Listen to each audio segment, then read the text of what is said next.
Hello students, myself Geeta, CGL in Physiotherapy, KPM GVJC, Nalgonda.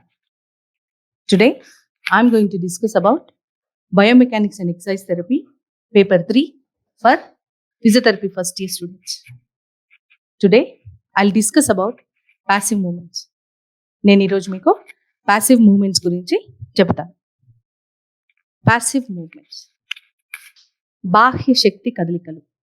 Okay, moments అంటే ఏంటి? కదలికలు. Passive అంటే బాహ్య శక్తి. డెఫినేషన్ అంటే నిర్వచనం. These movements are produced by an external force during muscular inactivity or the voluntary muscle activity is insufficient to produce a movement. Okay, అంటే ఏంటి అంటే కండరాలలో చురుకుతనం లేనప్పుడు ఎక్స్టర్నల్ ఫోర్స్ అంటే బాహ్య శక్తి ఆధారంగా కదలికలు చేయడాన్ని పాసివ్ మూమెంట్స్ అని అంటాము. అంతేకాకుండా పేషెంట్ తన సొంతంగా సరిపోని శక్తిని సమకూర్చుకోలేనప్పుడు మనం పాసివ్ మూమెంట్స్ అనేది చేస్తాం. ఇక్కడ చూడండి డయాగ్రామ్లో ఫిజియోథెరపిస్ట్ తన శక్తితోని కదలికలను చేస్తున్నారు. అందుకే వీటిని ఏమన్నారు? అవి పాసివ్ మూమెంట్స్ అని అన్నాం. క్లాసిఫికేషన్ అంటే విభజన. పాసివ్ మూమెంట్స్ ముందుగా రెండుగా విభజించబడ్డది. ఒకటి రిలాక్స్డ్ పాసివ్ మూమెంట్స్, రెండవది passive manual mobilisation. Okay, relax passive movements మళ్ళీ యాక్సెసరీ మూమెంట్స్గా విభజించబడ్డది. పాసివ్ మాన్యువల్ మొబిలైజేషన్ వచ్చేసి mobilisation of joints, manipulation of joints, controlled sustained stretching విభజించబడ్డది. ఈ మూడుగా విభజించబడ్డది. రిలాక్స్ పాసివ్ మూమెంట్స్ అంటే ఏంటి అంటే కదలికలు చేసినప్పుడు పేషెంట్కి హాయిగా అనిపిస్తుంది. ఓకే, యాక్సెసరీ మూమెంట్స్ అంటే ఏంటి? సహాయపు కదలికలు. యాక్సెసరీ మూమెంట్స్ అంటే సహాయపు కదలికలు. వాటి గురించి నేను మళ్ళీ ఇప్పుడు డీటెయిల్గా మీకు డిస్కస్ చేస్తాను. పాసివ్ మాన్యువల్ మొబిలైజేషన్ అంటే ఎలాంటి పరికరం ఉపయోగించకుండా కీళ్ళలోని ఎముకల్ని కదపడాన్ని మొబిలైజేషన్ అంటాం. ఇక్కడ ఎలాంటి పరికరాన్ని ఉపయోగించకుండా కీళ్ళలోని ఎముకల్ని కదిలిస్తాం. అందులో ఒకటి మొబిలైజేషన్ ఆఫ్ జాయింట్స్. ఓకే, రెండవది మ్యానిపులేషన్ ఆఫ్ జాయింట్స్. ఇక్కడ ఏం చేస్తారంటే శస్త్రచికిత్స వైద్యుడు మత్తుమంది ఇచ్చి ఆ కీళ్ళలోని ఎముకల్ని కదిలిస్తాడు. నెక్స్ట్ వన్ వచ్చేసి కంట్రోల్డ్ సస్టైన్డ్ స్ట్రెచింగ్. స్ట్రెచింగ్ అంటే సాగదీయడం. సస్టైన్డ్ అంటే కొద్దిసేపు, సాగదీసిన దాన్ని కొద్దిసేపు ఆ పొజిషన్లో ఉంచడం. కంట్రోల్ అంటే మనకు కావాల్సినంతసేపు ఇవ్వడం, చాలా ఇంకా ఇప్పుడు ఆపాలి అనుకున్నప్పుడు ఆపగలగడం. ఓకే, ఇది control sustain stretching. Relax passive movements. These are the movements perform smoothly, accurately by the physiotherapist. The movements must be within available range and must be pain free. ఈ కదలికలు ఫిజియోథెరపిస్ట్ పూర్తిగా మరియు సులువుగా చేస్తాడు. ఈ కదలికల యొక్క రేంజ్ మరియు దిక్కు యాక్టివ్ మూమెంట్స్ లాగానే ఉంటాయి. ఇందులో కదలికలు ఆ కీలు యొక్క ప్రస్తుతం రేంజ్లో మరియు నొప్పి లేకుండా చేయాలి. నెక్స్ట్ వన్ వచ్చేసి accessory movements. These are gliding or rotational movements which cannot be performed in isolation but can be isolated by the therapist. ఇక్కడ యాక్సెసరీ మూమెంట్స్ అంటే సహాయపు కదలికలు ఏంటి అంటే గ్లైడింగ్ ఇంకా రొటేషన్ మూమెంట్స్. వీటిని ఏంటి అంటే గ్లైడ్, రొటేషన్ అని ఒక్కటి మాత్రమే చేయలేము. మనం మామూలుగా కదలికలు చేసినప్పుడు వీటిని చేయలేము. బట్ ఫిజియోథెరపిస్ట్ కావాలనుకుంటే ఈ గ్లైడ్ని కానివ్వండి, ఈ రొటేషన్ని కానివ్వండి ఐసోలేటెడ్గా అంటే వేరుగా చేయగలుగుతాడు. ఓకేనా? ఈ యాక్సెసరీ మూమెంట్స్లో ముఖ్యంగా స్లైడ్ ఉంటుంది, గ్లైడ్ ఉంటుంది, స్పిన్ ఉంటుంది. ఓకే, స్లైడ్ అంటే ఏంటి అంటే ఒకదానికొకటి రాసుకోవడం, అంటే ఒక ఎముక ఇంకో ఎముకకి రాసుకోవడం. గ్లైడ్ అంటే ఏంటి అంటే వరుచుకుపోవడం, అంటే ఒక ఎముక స్టేబుల్గా ఉంటుంది, ఇంకో ఎముక దానికి రాసుకున్నట్లుగా పోతుంది. తర్వాతది స్పిన్ లేదా రొటేషన్. అదంటే ఏంటి అంటే తిరగడం. ఓకే, ఈ 3 విధానాలను పేషెంట్ తనకు తాను చేయలేడు, కానీ ఫిజియోథెరపిస్ట్ వీటిని చేయగలుగుతారు. నెక్స్ట్ వచ్చేసి ప్యాసివ్ మాన్యువల్ మొబిలైజేషన్. ప్యాసివ్ అంటే ఇతరులు చేసేది, అంటే అది మనిషి అయినా ఉండొచ్చు, ఒక పరికరం అయినా ఉండొచ్చు. మాన్యువల్ అంటే ఏంటి? మనిషి చేసేది, అంటే ఇతరులు చేసేది, అంటే ఇక్కడ మనిషి చేస్తున్నాడు. ఓకేనా. ఫస్ట్ వన్ వచ్చేసి mobilisation of joints. These are small repetitive rhythmic oscillatory localized accessory movements performed by the therapist. These are performed in various amplitude within available range. ఇక్కడ ఏంటి అంటే ఇవి చిన్న చిన్నగా చేస్తారు. రిపిటేటివ్ అంటే మళ్ళీ మళ్ళీ ఒక లయలో, ఓకేనా, ఒక భాగానికి సహాయపు కదలికలను ఫిజియోథెరపిస్ట్ చేస్తాడు. ఇంకొకటి ఏంటి అంటే ఎంత రేంజ్లో కావాలో అంత రేంజ్లో చేస్తారు. పూర్తి రేంజ్లో కావాలా, కొద్దిపాటి రేంజ్లో కావాలా, ఓకేనా, ఒక 70% చేయాలా, అది ఎంత కావాలనుకుంటే అంత ఫిజియోథెరపిస్ట్ చేస్తాడు. దాన్ని మొబిలైజేషన్ ఆఫ్ జాయింట్స్ అని అంటాము. నెక్స్ట్ వచ్చేసి మ్యానిపులేషన్ ఆఫ్ జాయింట్స్. ఇందులో మళ్ళీ ఫిజియోథెరపిస్ట్ చేస్తాడు లేదా సర్జన్ చేస్తాడు. By physiotherapist. Accurately localized single quick decisive movements. They are of small amplitudes and high velocity. They are completed before the apprehension of patient. అంటే ఏంటి అంటే ఇక్కడ ఫిజియోథెరపిస్ట్ అక్యురేట్గా, అంటే సరిగ్గా ఏ భాగానైతే కావాలో, ఏ కీల్లో అయితే కావాలో ఆ కీల్లో ఒక్కదానిగా త్వరగా, ఓకేనా, పేషెంట్ గుర్తించేంత లోపు ఈ కదలిక అయిపోతుంది. ఇవి స్మాల్ యాంప్లిట్యూడ్, ఓకేనా, అంటే కొద్దిపాటి రేంజ్లో ఎక్కువ స్పీడ్తోని చేస్తారు. By surgeon. These movements are performed under anaesthesia by surgeon or physician. ఇక్కడ ఏంటి అంటే కదలికలు కీలు జామ్ అయిపోయినప్పుడు ఆ భాగానికి మత్తుమంది ఇచ్చి, ఫర్ ఎగ్జాంపుల్ ఇప్పుడు షోల్డర్ జాయింట్ అనుకోండి, షోల్డర్ జాయింట్కి మత్తుమంది ఇచ్చి డాక్టర్ అక్కడ మూమెంట్స్ చేస్తాడు. ఇక్కడ మత్తుమంది ఎందుకు ఇస్తున్నారు? పేషెంట్కి నొప్పి తెలియకుండా ఉండడానికి అని చెప్పేసి. అక్కడ లోపల ఫామ్ అయిన అడేషన్స్ అంటే ఏంటి అంటే ఒకదానికొకటి అతుక్కోవడాన్ని అడేషన్స్ అంటాం. ఇక్కడ చిన్న చిన్న ఎముకల కొనాల దగ్గర ఫామ్ అయి ముళ్ళలాగా ఫామ్ అయి ఇక్కడ రాసుకుపోతా ఉంటాయి. అలా నొప్పి వచ్చి పేషెంట్ ఆ కీలుని కదిలించడం. సో ఫిజిషియన్ మత్తుమంది ఇచ్చి వాటిని బ్రేక్ చేస్తాడు. నెక్స్ట్ వన్ వచ్చేసి controlled sustained stretching of tight and structures. మీకు చెప్పాను, స్ట్రెచింగ్ అంటే సాగదీయడం. దేని సాగదీస్తాం? ఎప్పుడైనా ఏదైతే ముడుచుకుపోతుందో దాన్ని సాగదీస్తాం. మామూలుగా పూర్తి పొడవులో ఉన్నదాన్ని సాగదీస్తామా? లేదు. సో ఇక్కడ కూడా ముడుచుకుపోయిన వాటిని సాగదీస్తాం, ఓకేనా. కొద్దిసేపు సాగదీసి ఉంచుతాం వాటిని అట్లాగే. Okay, so passive stretching of muscles and other soft tissues. So ఇక్కడ వేటిని సాగదీస్తున్నాము అంటే కండరాలను సాగదీస్తున్నాము, మృదువైన కణజాలాన్ని సాగదీస్తున్నాము. ఎక్కడుంటాయి ఇవన్నీ కూడా? కీలు చుట్టుముట్టు ఉన్న వాటిని సాగదీస్తాం, ఎందుకంటే దానివల్లనే కదా కదలికలు అనేవి తగ్గిపోతాయి, అందుకే వాటిని సాగదీస్తాం. Done to increase joint range of motion. So ఇలా సాగదీయడం అనేది ఎందుకు చేస్తామంటే కీళ్లలోని కదలికలను పెంచడానికి మనము సాగదీస్తాము. Range is improved by stretching, adhesions are by lengthening the muscles. So కీళ్ళ కదలికలు ఎలా పెంచుతున్నాము అంటే అడిషన్స్ ని సాగదీసి, ఓకే, అలాగే కండరాల యొక్క పొడవును పెంచుతూ మనము కీళ్ళ యొక్క రేంజ్ ని పెంచుతున్నాము, అంటే కదలికలను పెంచుతున్నాము. Principles of passive movements. ఓకేనా, మనం ఆల్రెడీ ముందు చాప్టర్లో ఇంట్రడక్షన్ టు ఎక్సర్సైజ్ థెరపీలో చదువుకున్నాం ప్రిన్సిపల్స్ ఆఫ్ ఎక్సర్సైజ్ థెరపీ. ఓకేనా, అలాగే మీకు ఆ రోజు కూడా చెప్పాను అన్ని లెసన్స్ లో కూడా మనకి ప్రిన్సిపల్స్ ఉంటాయి అని. ఓకేనా, మనం 14 ప్రిన్సిపల్స్ చదువుకున్నాం. సో ఒక్కొక్క మూవ్మెంట్ కి ఒక్కొక్క కొన్ని ప్రిన్సిపల్స్ ని మనం ఫాలో అవుతూ ఉంటాం. సో ఇక్కడ ఫాలో అయ్యే ప్రిన్సిపల్స్ అంటే మెయిన్ ప్రిన్సిపల్స్ ఏంటో చూద్దాం. ప్రిన్సిపల్స్ అంటే ఏంటి తెలుగులో? సూత్రాలు. The patient must be explained the procedure and importance of passive movements. Patient కి చాలా వివరంగా మనం చేస్తున్న ఎక్సర్సైజ్ యొక్క విధానమును మరియు దాని ప్రాముఖ్యతను గురించి వివరంగా వివరించాలి. Relaxation. The patient must be comfortable and fully relaxed. మనం ఎన్నుకున్న పొజిషన్, ఒక పొజిషన్ ని ఎన్నుకొని మనం కదలికలను చేస్తాం, మూమెంట్స్ ఇస్తాం, అవునా? ఆ పొజిషన్ పేషెంట్కి కంఫర్టబుల్గా ఉండాలి, అంటే హాయిగా అనిపించాలి.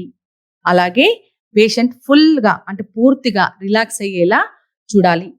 చూడండి, ఇప్పుడు పేషెంట్ పూర్తిగా రిలాక్స్ అయితేనే మనం మూమెంట్స్ అనేవి ఈజీగా చేయగలుగుతాం. పేషెంట్ ఎక్కడికక్కడ బిగించుకొని ఉన్నాడు అనుకోండి, మనము కదలికలను చేయలేము. Next, fixation. When the movement is to be done only at a single joint, the bone proximal to the joint is fixed by the physiotherapist. మనం కదలికలు చేయాలనుకున్న కీలు యొక్క పై ఎముకను అంటే ప్రాక్సిమల్ ఎముకను ఫిక్స్ చేసి ఉంచాలి. Support. Full and comfortable support is given to the part to be moved. మనం ఏ భాగాన్ని అయితే కదిలిస్తున్నామో ఆ భాగానికి పూర్తి ఆధారం ఇవ్వాలి. అది పడుకున్నప్పుడు బాడీకి పూర్తి ఆధారాన్ని ఇస్తే కోఆపరేట్ చేస్తాడు. కదులుతున్న భాగానికి మంచిగా ప్రాపర్గా పట్టుకుంటే దానికి పూర్తి ఆధారాన్ని ఇస్తాం. ట్రాక్షన్. ట్రాక్షన్ అంటే ఏంటి? లాగడం. రెండు ఎముకలు ఒకదానికి ఒకటి అతుక్కోకుండా ఉండడానికి అని చెప్పేసి లాగుతాం, కదలికలు సరిగ్గా జరగడానికని. Traction facilitate movements by reducing the inter articular friction. Traction always given in long axis of a joint. Okay, ఇక ట్రాక్షన్ ఎలా ఇస్తాం? లాంగ్ యాక్సిస్ లో, అంటే ఆ ఎముక పొడవు ఏది ఎట్లా ఉందో ఆ విధంగా ఇస్తాం. Range. The passive movements is given in full range of motion. కదలికని పూర్తి రేంజ్ లో ఇవ్వాలి, పూర్తిగా ఇవ్వాలి, లేదా అక్కడ ప్రస్తుతం ఉన్న రేంజ్ లో ఇవ్వాలి. Speed and duration. The speed is uniform, fairly slow and rhythmic to provide relaxation. మనం ఎంత స్పీడ్గా ఒక కదలిక చేయాలి అంటే ప్రతిసారి కదలిక ఒకే విధంగా ఉండాలి, నెమ్మదిగా ఉండాలి, లయలో ఉండాలి. అలా ఉంటేనే పేషెంట్కి రిలాక్సేషన్ అనేది జరుగుతుంది. డ్యూరేషన్ అంటే ఒకసారి మనం కదలిక చేస్తున్నప్పుడు మనకి 5 సెకండ్ల టైం పడితే నెక్స్ట్ టైం ఆ మూమెంట్ చేస్తున్నప్పుడు కూడా మనకి 5 సెకండ్స్ టైమే పట్టాలి. The number of times passive movements given depends upon the condition. మనం ఎన్నిసార్లు పాసివ్ మూమెంట్స్ చేయాలి, చేసిన ప్రతిసారి ఒక్కొక్క కదలికను ఎన్నిసార్లు చేయాలి అన్నది పేషెంట్ యొక్క కండిషన్, అంటే పేషెంట్ యొక్క జబ్బు మీద ఆధారపడి ఉంటుంది.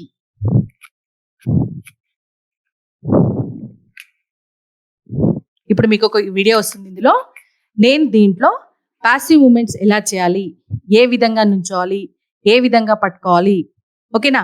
ఇక్కడ మీకు అర్థం కావడానికి అని చెప్పేసి ఎలా పట్టుకోవాలి ఆ పాయింట్స్ మీదనే ఫోకస్ చేసి తీయడం జరిగింది. వాచ్ చేయండి.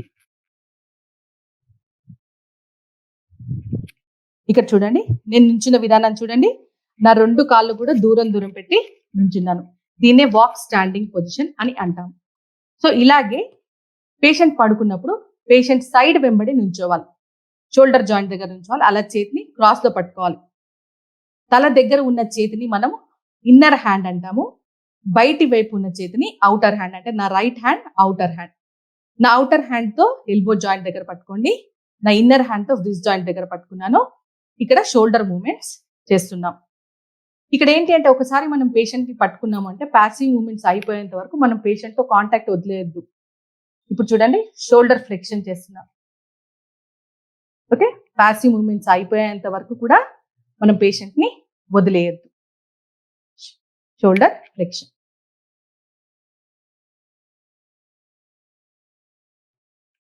ఓకే, నెక్స్ట్ మూమెంట్ చూడండి. నేను లాంగ్ లివర్ లో మూమెంట్స్ చేయలేను కనుక చేతిని వంచి షార్ట్ లివర్ లో మూమెంట్స్ చేస్తున్నాను. ఓకే, షార్ట్ లివర్ లో, అందుకని మోచేని ఒడిచి పెట్టుకున్నాను. సో అబ్డక్షన్ చేయాలి అనుకున్నప్పుడు నా కాలు ఒక స్టెప్ వెనక్కి తీసుకొని అబ్డక్షన్, లోపలికి అన్నప్పుడు షోల్డర్ అడక్షన్, బయటికి అన్నప్పుడు షోల్డర్ అబ్డక్షన్, లోపలికి అన్నప్పుడు షోల్డర్ అడక్షన్. ఇప్పుడు చూడండి, ఎక్స్టర్నల్ ఇంటర్నల్ రొటేషన్ చేయాలి అనుకున్నప్పుడు షోల్డర్ ఇంకా ఎల్బో జాయింట్ ఒక లైన్ లో ఉండాలి, ఎల్బో ఇంకా వ్రిస్ట్ జాయింట్ ఒక లైన్ లో ఉండాలి. అలా పెట్టుకొని చేయిని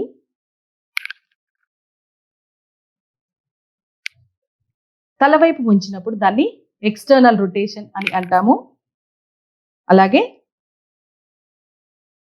ఓకే. ఇప్పుడు చూడండి ఎక్స్టర్నల్ రొటేషన్ చేస్తున్నాను. అలాగే ముందు వైపు ఉంచినప్పుడు దాన్ని ఇంటర్నల్ రొటేషన్ అని అంటాం. ఇక్కడ సుపైన్ పొజిషన్లో ఎన్ని మూమెంట్స్ పాసిబుల్ అన్ని మూమెంట్స్ చేసేయాలి. ఓకేనా. ఇప్పుడు ఒకవేళ పేషెంట్ని కనుక మనం కొసాకి పడుకోబెట్టామనుకోండి, అప్పుడు రొటేషన్ మూమెంట్స్ కూడా చేయొచ్చు. ఓకే. నేను మీకు చెప్పాను కదా, ప్యాసివ్ మూమెంట్స్ అయ్యేంత వరకు మనం పేషెంట్ని మన చేతుల కాంటాక్ట్ వదలొద్దు. మీరు గమనించారు కదా, నేను ఒకసారి పట్టుకున్నా అంటే ఎక్కడ కూడా నా చేతుల్ని మార్చలేదు. ఇప్పటి వరకు కూడా నేను షోల్డర్ మూమెంట్స్ అనేది చేశాను. ఇప్పుడు చూడండి ఎల్బో జాయింట్ మూమెంట్స్ చేయాలి. ఇప్పుడు నా చేతుల యొక్క పొజిషన్ని నేను మార్చాలి ఉంటుంది. 2 చేతులను ఒకటేసారి వదిలేయొద్దు. నేను ఫస్ట్ నా రైట్ హ్యాండ్ని తీసి రిస్ట్ జాయింట్ దగ్గర పట్టుకున్న తర్వాత లెఫ్ట్ హ్యాండ్ని వదిలేస్తాను. ఓకేనా. ఇక్కడ నేను ఎల్బో ఎక్స్టెన్షన్, ఎల్బో ఫ్లెక్షన్ అనే కదలికలను చేస్తాను. ఓకేనా. సో ఇక్కడ చేస్తున్నప్పుడు నేను ఎల్బో మూమెంట్ చేస్తున్నప్పుడు దాని పై ఉన్న ప్రాక్సిమల్ ఎముకని ఫిక్స్ చేయాలి. చూడండి, నా లెఫ్ట్ హ్యాండ్తో ఫిక్స్ చేస్తున్నాను. సో నేను ఫిక్స్ చేస్తున్నప్పుడు నా చేయి కదలికలను రెస్ట్రిక్ట్ చేయొద్దు, అంటే కదలికలను తగ్గించొద్దు. ఆ విధంగా నేను నా చేయిని పెట్టాలి. నా లెఫ్ట్ హ్యాండ్ అంటే నా ఇన్నర్ హ్యాండ్ని పెట్టాలి. ఇప్పుడు చూడండి, shoulder flexion, shoulder extension, shoulder flexion, shoulder extension. ఓకేనా. నెక్స్ట్ చూడండి, చేయిని నేను షేక్ హ్యాండ్ ఇచ్చినట్టు పట్టుకొని ఫోర్ ఆర్మ్ని తిప్పుతున్నాను.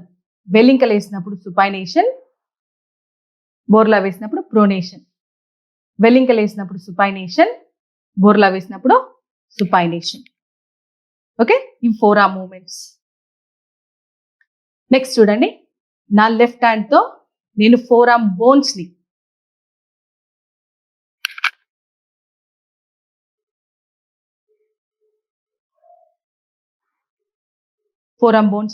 ఫిక్స్ చేయాలి, రిస్ట్ మూమెంట్ చేయాలనుకున్నప్పుడు.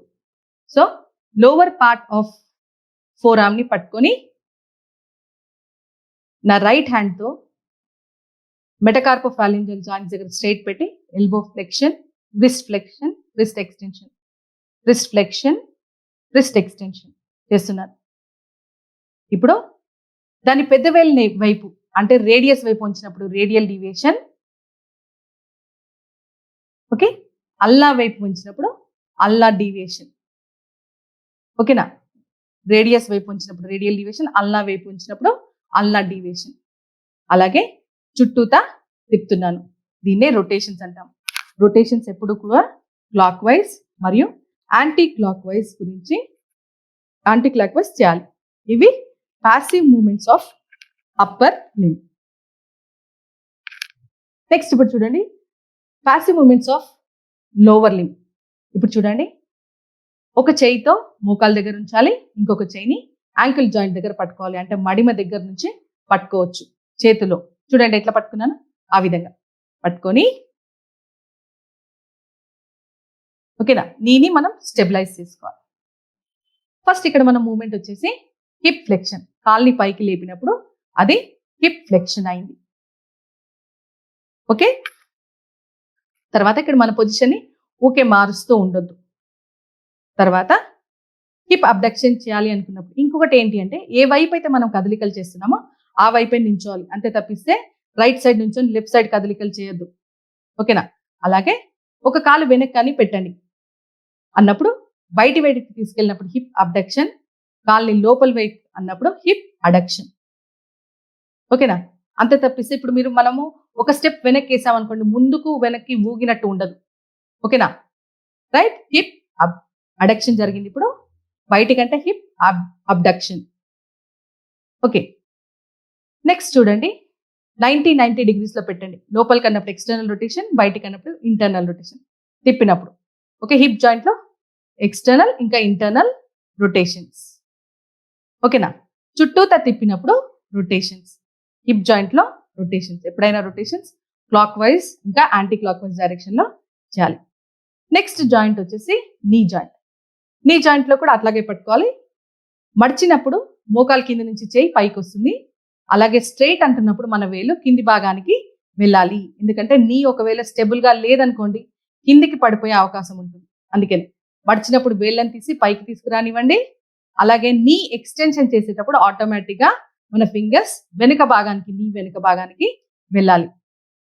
నీ ఫ్లెక్షన్, నీ extension. Okay, next ankle joint.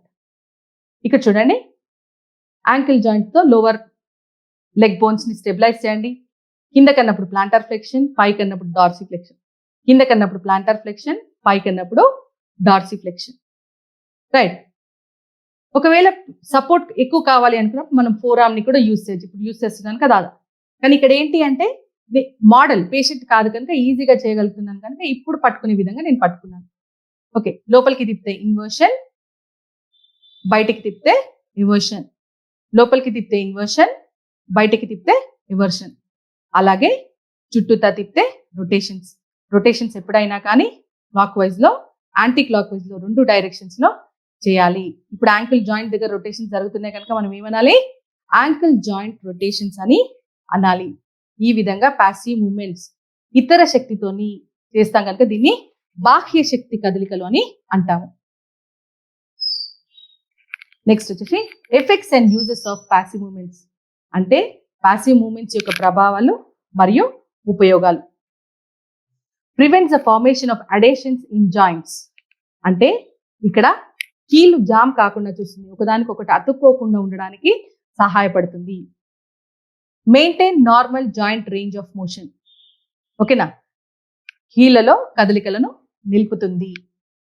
Preserves the memory of movement pattern by stimulating joint and muscle proprioceptors. ఇక్కడ ఒక కొత్త వర్డ్ వస్తుంది చూడండి. ప్రాప్రియోసెప్టాస్ అంటే జాయింట్ సెన్స్. అంటే కీలు ఏ స్థితిలో ఉంది, వంగి ఉందా, స్ట్రైట్ ఉందా, వంగి ఉంటే ఎంత వంగి ఉంది అని తెలిపే కణాలనే ప్రాప్రియోసెప్టాస్ అని అంటాము. పాసివ్ మూమెంట్స్ మనం రెగ్యులర్ గా చేయడం వల్ల ఏమైతుందంటే మన మైండ్ ఆ కదలికలు ఎలా చేయాలి అనేది మర్చిపోము. ఒకటి గుర్తుపెట్టుకోండి, చాలా రోజుల తరబడి మనం కదలికలు కనుక చేయకపోతే ఆటోమేటిక్ గా ఎలా చేయాలి అనేది మర్చిపోతాం. Maintain and preserve muscle properties. కండరాల యొక్క గుణ విశేషణలను నిలుపుతుంది. ఓకేనా, మర్చిపోకుండా చూస్తుంది.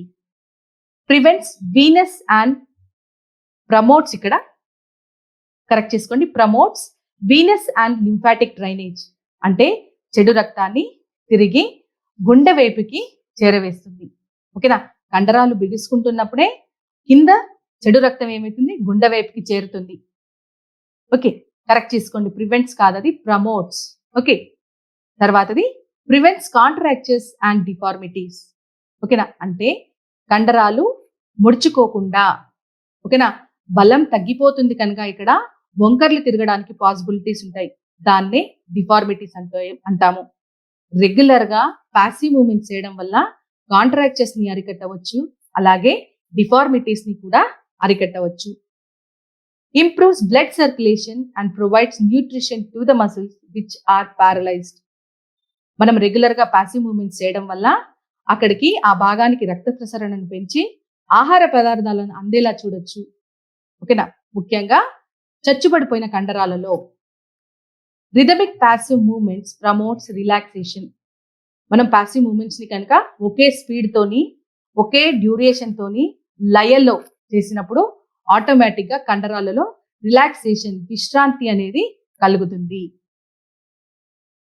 నెక్స్ట్ వన్ వచ్చేసి, నెక్స్ట్ స్లైడ్ రీడింగ్ వచ్చేసి ఇండికేషన్స్ ఆఫ్ పాసివ్ మూమెంట్స్. అంటే మనం పాసివ్ మూమెంట్స్ ఎవరికి చేయాలి? Patients with muscular paralysis. అంటే పక్షవాతం వచ్చిన వారిలో మనము చేయాలి. Patients who are on prolonged bed rest. ఎవరైతే చాలా రోజుల్లో తరబడి మంచానికే పరిమితం అవుతారో వాళ్ళకి పాసివ్ మూమెంట్స్ చేయాలి. కోమటోస్ పేషెంట్స్, అంటే కోమాలో ఉన్న పేషెంట్స్ కి చేయాలి. అలాగే స్టిఫ్ జాయింట్స్, అంటే కీళ్ళు బిగుసుకుపోయిన వారిలో చేయాలి. కంజెనైటల్ డిఫార్మిటీస్, అంటే పుట్టుకతో గనక వంకర్లు తిరిగితే డిఫార్మిటీస్ వచ్చినట్లయితే ఆ పేషెంట్స్ లో కూడా మనము పాసివ్ మూమెంట్స్ అనేది చేయాలి. ఓకేనా, నేను మళ్ళీ ఒకసారి effects and uses of passive movements గురించి చెప్తాను చూడండి. Prevents the formation of adhesions in the joints. మనం రెగ్యులర్ గా పాసివ్ మూమెంట్స్ కనుక చేస్తున్నట్లయితే కీళ్ళను జామ్ కాకుండా చూసుకోవచ్చు, ఒకదానికొకటి అతుక్కోకుండా చూసుకోవచ్చు. Maintain normal joint range of motion. కీళ్ళలోని కదలికలను నిలుపుకోవచ్చు. ఫర్ ఎగ్జాంపుల్ చూడండి, పక్షవాతం వచ్చిన పేషెంట్ ఉంటాడు, ఇమీడియట్ గా మనం ట్రీట్మెంట్ స్టార్ట్ చేసామనుకోండి, ఆ కీళ్ళలో ఎలాంటి మార్పు ఉండదు. ఓకేనా, పూర్తి కదలికను మనం రప్పించవచ్చు. అదే ఏమంటారు, కొంతమంది పేషెంట్స్కి ఏమైతుంది తెలియకుండా చాలా రోజుల తర్వాత వస్తారు. అప్పుడు వాళ్ళు మన దగ్గరకు వచ్చేసరికి ఏమైతుంది, వాళ్ళు కదిలించలేరు కదా, ఆటోమేటిక్గా 50% మూవ్మెంట్ తగ్గిపోతుంది. ఓకేనా, అదే రెగ్యులర్ గా చేసినట్లయితే పూర్తి కదలికను మనము నిలుపుకోవచ్చు. Preserves the memory of movement pattern by stimulating joint and muscle proprioceptors. చెప్పాను కదా, ప్రాప్రియోసెప్టార్స్ అంటే ఏంటి, కీలు కానీ కండరం కానీ ఏ స్థితిలో ఉందో తెలియజేసే కణాన్ని ప్రాప్రియోసెప్టార్స్ అని అంటాము. ఓకేనా, ఇది ఏం చేస్తుంది అంటే మనం రెగ్యులర్ గా పాసివ్ మూవ్మెంట్స్ చేయడం వల్ల కదలిక యొక్క గుర్తును మర్చిపోదు. Maintain and preserves muscle properties, కండరాల యొక్క గుణ విశేషములను నిలుపుతుంది. Promotes venous and lymphatic drainage, అంటే చెడు రక్తాన్ని గుండెకి చేరవేయడంలో సహాయపడుతుంది. ప్రివెంట్స్ కాంట్రాక్చర్స్ అండ్ డిఫార్మిటీస్, అంటే వంకర్లు పోకుండా ముడుచుకోకుండా చూస్తుంది. Improves blood circulation and provide nutrition to the muscles which are paralysed, చచ్చుబడిపోయిన కండరాలకు రక్త ప్రసరణను మెరుగుపరిచి ఆహార పదార్థాలను అందజేస్తుంది. అంతేకాకుండా rhythmic passive movements promotes relaxation. Passive movements ని కనుక ఒక లయలో ఒకే స్పీడ్ తోని ఒకే డ్యూరేషన్ తోని చేస్తే ఆటోమేటిక్ గా కండరాలలో రిలాక్సేషన్ అనేది వస్తుంది. ఇండికేషన్స్ అంటే ఎవరిలో పాసివ్ మూవ్మెంట్స్ చేయాలి అంటే పక్షవాతం వచ్చిన వారిలో, చాలా రోజుల తరబడి మంచానికే పరిమితమైన వారిలో, అలాగే కోమాలో ఉన్న పేషెంట్స్ కి, కీలు జామ అయిపోయిన పేషెంట్స్ కి, పుట్టుకతో వచ్చిన లోపాలు కనుక రుగ్మతలు ఉన్న పేషెంట్స్ కి మనం పాసివ్ మూవ్మెంట్స్ అనేది చేయాలి. సో ఇక్కడ మనం పాసివ్ మూవ్మెంట్స్ లో ఏం నేర్చుకున్నాము ఈరోజు, పాసివ్ మూవ్మెంట్స్ యొక్క డెఫినేషన్ ఏంటి, పాసివ్ మూవ్మెంట్స్ యొక్క విభజన ఏంటి, ఓకేనా, ఆ విభజన యొక్క డిస్క్రిప్షన్ గురించి నేర్చుకున్నాం. పాసివ్ మూవ్మెంట్స్ లో ఇవ్వాల్సిన ప్రిన్సిపల్స్ ఏంటి, ఓకే, అలాగే పాసివ్ మూవ్మెంట్స్ ఎలా చేయాలి అన్న వీడియో చూసాం. అంతేకాకుండా effects and uses of passive movements గురించి చదువుకున్నాం. అలాగే ఇండికేషన్స్ ఆఫ్ పాసివ్ మూవ్మెంట్స్ కూడా మనము చదువుకున్నాం. ఇక్కడ మీకు ఇంటర్మీడియట్ ఎగ్జామ్స్ లో మీకు వచ్చే క్వశ్చన్ ఏంటి అంటే ఇందులో నుంచి మీకు ఒక లాంగ్ క్వశ్చన్ వస్తుంది. ఓకే, ఏమని అంటే ఎక్స్ప్లెయిన్ అబౌట్ పాసివ్ మూవ్మెంట్స్ అని వస్తుంది. ఓకేనా, అప్పుడు మీరు డెఫినేషన్ రాయాలి, క్లాసిఫికేషన్ చార్ట్ నేను ఏ విధంగా అయితే మీకు ఇందులో చూపించానో ఆ విధంగానే రాయాలి. ఎందుకు అంటే మన ప్రెజెంటేషన్ కి కూడా మార్క్స్ బాగా ఉంటాయి. అంతే తప్పిస్తే గజిబిజి 1, 1, 2, 3 అని నెంబర్ వేసి రాశారనుకోండి, మీ ఆన్సర్ కరెక్ట్ ఉన్నా ఏమంటే చూడడానికి ఇన్పుట్ బాగుండదు. అందుకని ఆ చార్ట్ లాగానే వేయండి. తర్వాత ఫిజియోథెరపీ యొక్క ప్రిన్సిపల్స్ ని ప్రాపర్ గా ఎక్స్ప్లెయిన్ చేయండి. ఓకే, ఎఫెక్ట్స్ అండ్ యూజెస్ రాయండి. అలాగే ఇండికేషన్స్ ఆఫ్ పాసివ్ మూవ్మెంట్స్ కూడా రాయాలి. లేదా షార్ట్ క్వశ్చన్స్ వచ్చేసి డిఫైన్ పాసివ్ మూవ్మెంట్స్ అని రావచ్చు, లేదా what are the uses of passive movements అని రావచ్చు, లేదా what are the effects of passive movements అని రావచ్చు, write the indications of passive movements అని రావచ్చు. ఓకేనా, ఇవన్నీ కూడా 2 మార్క్స్ క్వశ్చన్. ఓకేనా, క్వశ్చన్ ఏది వచ్చినా సరే మిమ్మల్ని ఏది అడుగుతారో దాన్నే ప్రాపర్గా రాయండి. Okay students, thank you.